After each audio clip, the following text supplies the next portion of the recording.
Good morning, everyone. Happy Tuesday morning to you, and welcome back to Morning Musings. My name is Don K. Preston. I'm the president of Preterist Research Institute of Ardmore, Oklahoma, and thank you for joining me. I do appreciate it. Okay, we are continuing our study of Israel's feast days. We spent a good bit of time talking about the first four, spent a good bit of time, pardon me now, uh, in discussing Rosh Hashanah, Yom Teruah, which is the Feast of Trumpets. Spent a good bit of time on the Feast of Atonement, Yom Kippur. So we come now to the next to the last, or the last, whichever you want to call it. There's all sorts of controversy down through the years. Was the Feast of Harvest, was it the last of Israel's feast days, or was it the next to the last? With Shemoneh Atzeret, and I know I probably did not pronounce that correctly, but that's about the way that I see to pronounce it. I got to get my friend in Israel to help me out on this. Anyway, Shemoneh Atzeret is found in Leviticus chapter 23 in the enumeration of Israel's feast days, and it comes after the last day of Sukkot. But there are only 7 feasts enumerated. Well, if there's 7 feasts enumerated, and Sukkot is 7 days long, but then you have on the 8th day, you have Shemoneh Atzeret, how does that work? There is no clear explanation of this in all of the literature that I have read. But we'll be talking a whole lot more about Shemoneh Atzeret. It is an incredibly wonderful and enriching and powerful study. To me, it's thrilling. And I see Shemoneh Atzeret everywhere in the New Testament once I have had my senses awakened to the importance of the feast days. Okay. By the way, my great friend David Curtis has written a short, compact, easy to read book, The 7 Feasts of Yahweh. You can get it off of Amazon. Extremely helpful. Like I said, it's somewhat brief. It's not this thick. It's not like this. Very, very helpful book. So I recommend that you go to Amazon and look up The 7 Feasts of Yahweh by David Curtis of Berean Bible Church there in Virginia Beach. So do yourself a favor. It will give you, a thumbnail sketch to be sure, but it is just packed with really, really good information. Okay, so as I promised yesterday, I want to begin an examination of Sukkot. Sukkot, while Yom Kippur was considered the most important by the rabbis of all of Israel's feast days, Sukkot was considered the most joyous of all of Israel's feast days. Very often when they were referring to Yom Kippur, they simply called it the feast. It was so important that according to Leviticus chapter 23, this is a bit of a digression, of course, but according to Leviticus chapter 23, if someone defiled Yom Kippur, if they did not prepare themselves properly through their process of sanctification and cleansing, they were actually supposed to be put to death. So anyway, I could have brought that up yesterday, but I forgot to do so. So Yom Kippur was one of the most solemn of all of Israel's feast days. In contrast, Sukkot was called the Feast of Our Joy. Not only that, Sukkot was called the Joy of the Nations. Now, I'm getting ahead of myself a good little bit right here, but the reason it was called the Joy of the Nations is because on Sukkot, more sacrifices were offered during the 7-day period of time than for any other feast. and they offered 70 bulls on the behalf of the, quote, 70 nations, the symbolic number of all of the known nations. In other words, they were offering sacrifices not just for Israel. See, Yom Teruah heralded the announcement and announced the coming of the sacrifice of atonement for Israel and for those who had attached themselves to Israel. But Sukkot, Sukkot was a sacrifice that was made on the behalf of the pagan Gentile nations. And I'll develop that as we go along. But again, it was called the Feast of Our Joy and the Feast of the Joy of the Nations. Now, in what remains this morning, and I'm just simply going to iterate, and in my book, don't forget, 2-book special this month, $20. You get this book as well as Can God Tell Time, $20. Okay. So what I want to do today, very simply, is I want to share with you what the ancient sources, what the rabbinic sources, and what the scholarly sources say the Feast of Sukkot meant to Israel.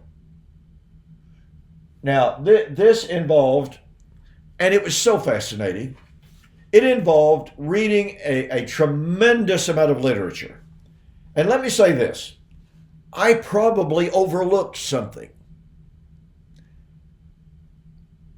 But I was inundated in material to read, to study, to try to digest, to try to assimilate, and to try to condense to a workable size the significance and the power of Sukkot.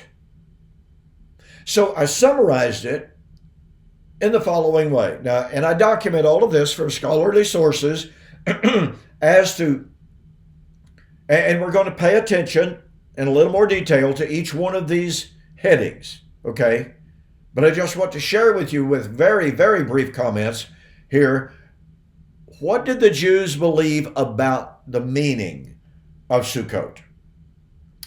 Okay, number one, Sukkot and restoration. Now, this struck me as a little bit almost perplexing, because you would think that the Day of Atonement would be about restoration, and it was. But in both the scholarly and in the rabbinic literature, they spoke eloquently about how on Sukkot, man was brought into harmony with God. And how was that symbolized? Well, to give a little bit of historical background here, during the Feast of Sukkot, a 7-day feast, or was it 14? Boy, oh boy, oh boy. That just dropped out. So anyway, I'll get that right. But during this feast, every household was to build a sukkah. We would call it a lean-to. Some sources called them tabernacles. Most of them were made, and all of them were made actually, out of branches off of certain trees. And I'll be sharing all of this information with you more in detail as we proceed. But that sukkah, as they dwelt in that tabernacle, sukkah, and they built these things on their roofs. You know, there wasn't a whole lot of rain in Israel in ancient times, but due to the oppressive heat, they very, very, very commonly built tabernacles, sukkahs, on their rooftops to get up there and to get where there might be some breeze, to give a little bit of relief from the oppressive heat. Point of fact is that the rooftop is where the sukkahs were built.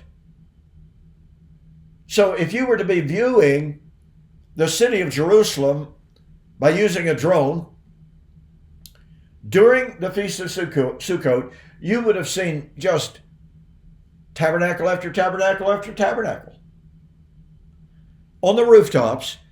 And what that symbolized in the sources was Israel in the Exodus dwelling with God. And it signified restoration. Every time they built their sukkahs, they were in effect saying, we're being restored to God dwelling among us. We're dwelling with him, he is dwelling with us. Now that's incredibly intriguing, because the temple was seen as the dwelling place of God. But during the wilderness, God was with Israel as they journeyed all throughout the wilderness wandering. God was with them, the pillar of fire and the cloud. God's presence was with them. Well, I got to hurry here. just to list the different meanings attached to Sukkot. Number 2, Sukkot and covenant renewal. Boy, this was big time. Sukkot and the salvation of the nations. As I've indicated already, Sukkot was called the joy of the nations. Sukkot and the enthronement of the king. Now, what is interesting here, ladies and gentlemen, is that from Passover onward, it was a celebration of Yahweh as king, right? In one manner or another, because it was Yahweh in the Exodus demonstrating his sovereignty and authority over all of the gods and goddesses of Egypt. This is establishing the sovereignty of God. But more than any other feast, I mean, let's face it, Yom Teruah, the Feast of Trumpets, announcing the coming judgment, that's God as the judge, the sovereign God, the King of Kings, and offering the atonement, acknowledge the sovereignty of God. But all of that said, all of that being true, nonetheless, they looked upon, and Sukkot was observed during periods of time of the coronation of the king. Now this gets rich really, really quick. Sukkot also was celebrated on the dedication of the temple of God. Now for that, you can look directly to the book of Revelation. Revelation chapter 7, Revelation chapter 14, you have the 144,000. In chapter 14, they're holding palm branches, which is a part of Sukkot. And what happens in Revelation 21 and 22?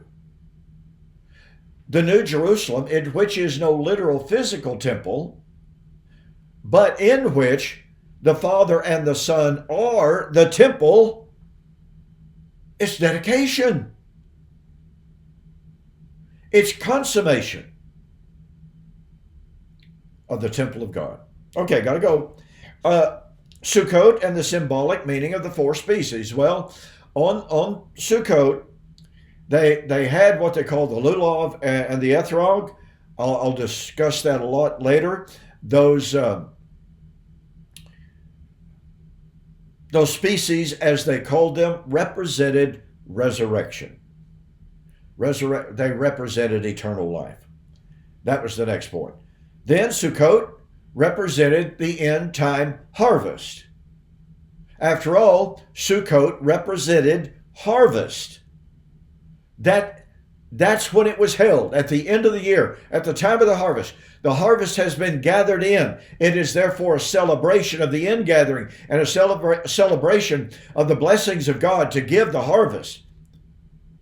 So, primarily, almost fundamental, well, it was fundamentally, and almost chief among everything else, Sukkot represented the harvest, i.e., the resurrection. And as such, it represented and foreshadowed final salvation. And again, you see that in Revelation. And finally, Sukkot was also seen as a prayer for deliverance from judgment. During the festival, Israel would march around the altar, and they would take their lulav and their ethrogs, and they would be shaking them. And the lulav and the ethrog were olive branches and fruit, some kind of citrus fruit.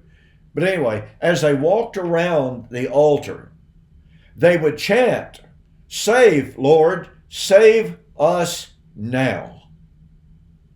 This was a prayer for deliverance from judgment. Judgment for what? Judgment on their sin, which under the Old Covenant was national captivity, national judgment, national destruction. It wasn't simply, and I don't want to use the word simply in any kind of a disparaging or devalued sense here, but it wasn't simply for the forgiveness of sin, it was deliverance from judgment. If you don't catch a little bit of the power of the importance of Sukkot, just by seeing these meanings of Sukkot that the Jews historically ascribed to that feast, I would just kindly suggest you're not paying attention. Sukkot was absolutely incredibly important. So, now I'm not going, my plan at this point is not to look in depth at each one of these points, but to perhaps try in a respective video, take perhaps three of each one of these headings, because, I mean, after all, this thick book, I've got a lot to cover in discussing Sukkot. So I'm going to try to abbreviate a little bit, a whole lot, so that you can just grasp, so that I can give a touch to the palate of your theological hunger, so that you can begin to see, once again, the power and the beauty, the scope, the majesty, and the importance of the Feast of Sukkot, and how it represented the coming resurrection of the dead, and how it was fulfilled in the first century. Okay? I got to tell you, this is good stuff. I'll see you on the flip side.